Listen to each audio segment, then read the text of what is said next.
Welcome back par, ayan par. So dito par may simpleng lulutuin na naman tayo na ulam na pananghalian. Ito par, ni-request lang na ating bata yan. So lalagyan lang natin ng konting twist to par, ayan. So alamin natin par, samahan nyo ako par. So dito par, nagbukas na ako dito ng ating kalan at nilagay ko na nga rito itong ating maliit na kawali par, ayan. So habang papainitin pa natin tong kawali par, meron ako dito isang itlog, ayan. Pinatel ko lang tapos ayan, hahalu-haluin ko lang siya ng ganyan par. 'Di ba? So kasi pipirituhin natin 'to par, 'di ba? Ayan. So pagkatapos niyang par, isang itlog lang yan par. Pwede rin dito dalawang itlog par, depende na yun sa inyo. Pero sa akin nga, budget meal lang at tipid lang na ulam 'to, no? So ayun na, yung mainit na yung ating kawali, nilagyan ko na ng konting mantika. Ayan par, 'di ba?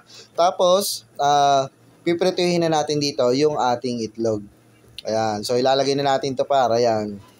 So napakasimple lang ng luto na 'to par. Ayan. So, 'di ba? Pipirituhin lang natin 'yan tapos ayan, gaganyanin lang natin tong itlog. Yung kumbaga dudurugin natin siya, no? Pero hindi naman yung durog na durog para yan, 'di ba? Parang ginawa niyo ng giniling, ayan. So ganyan-ganyan lang siya par. 'Di ba? Napakasimple lang 'yan par, parang ordinaryong pagluluto lang ng itlog yan par. 'Di ba? At pagkatapos nga niyan par, pagka yung nadurog na natin to at luto na yung ating itlog par, itatabi muna natin to, no? So kumbaga sa English, set aside. Ayan, no? Pa-English pa tayo ng ayan, so ayun na nga par, ilalagay natin ulit dito sa may pinaglagyan natin kanina, no? Dahil malinis naman yan at syempre para tipid tayo sa hugasin. Ayan, so mamaya natin ilalagay ito para yan. 'Di ba? So ganyan lang siya par. At pagkatapos nga niyang para, ayan, naglagay ulit ako dito ng mantika. Ayan, kasi magigisa na tayo dito. Ito na nga para, ayan, meron tayo ditong bawang at sibuyas. So, inuna ko dito is yung bawang para mangamoy siya para, ayan. So, sinunod ko na din dito yung ating sibuyas. Ayan, napakasimple lang guys, ng ating menu ngayon. Ayan, so pagkatapos ng magisa yung para, ito, meron tayong patatas dito, 2 piraso yan, ayan.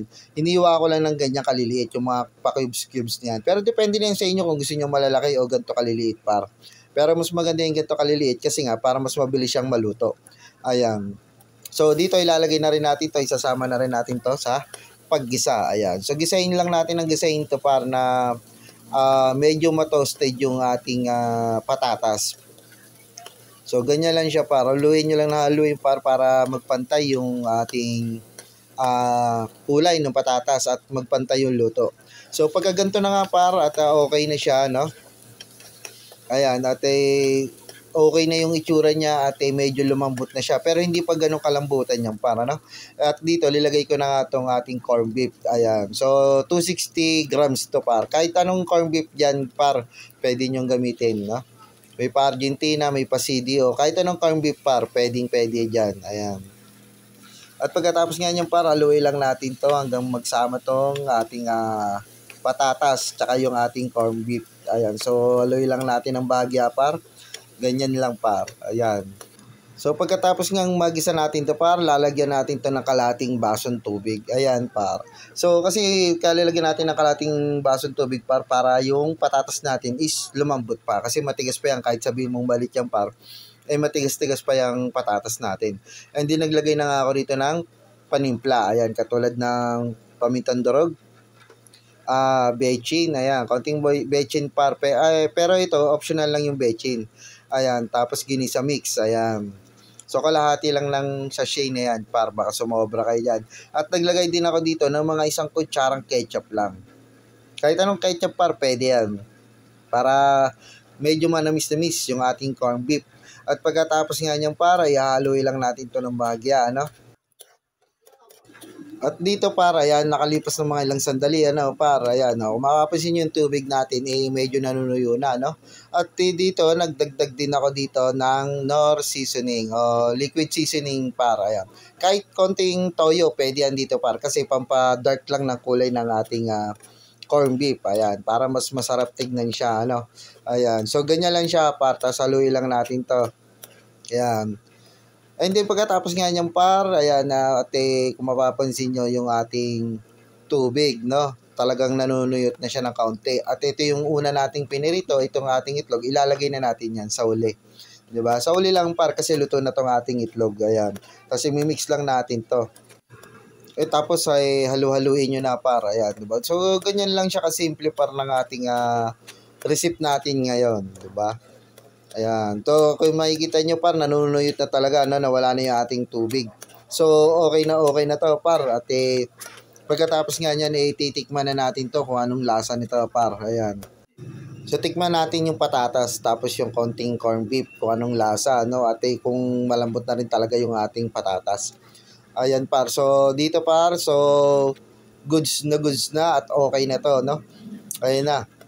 So pwede na natin to ihain sa ating pananghalian, 'di ba? Ito par at ito na yung ating finished product. Ayan par. So kung nakaabot ka dito sa part ng video na to para i-comment, mag-comment ka naman kung taga saan ka par para alam natin kung saan umabot itong ating mga video na simpleng lutuin lang par, no? Napakabilis lang nito lutuin para at budget meal na budget meal. Ayan. So dito par at simulan na natin ang pananghalian. Ayan, no? So ayos na siya sa mainit na kanin. Ayan, no? Di napakasimple pero may ulam ka at mabubusugan na par. Ayan. So, I hope par nagustuhan mo tong video na to, no? At kung bago pa lang sa aking channel ay please like, follow, and subscribe na rin po ng aking channel, and then share nyo na rin guys, and then comment po kayo kung taga saan po kayo par, at kung nagustuhan nyo tong video na to, pa-like ng aking video, no? Ayan, so paulit-ulit tayo. Ayan. So, hanggang dito na lang par, at sana na-enjoy kayo sa video na to, no? Sa simpleng video na to, par. Ayan, so ingat palagi, par, and God bless sa inyo lahat. Maraming salamat po sa mga pagsuporta nyo. Ayan.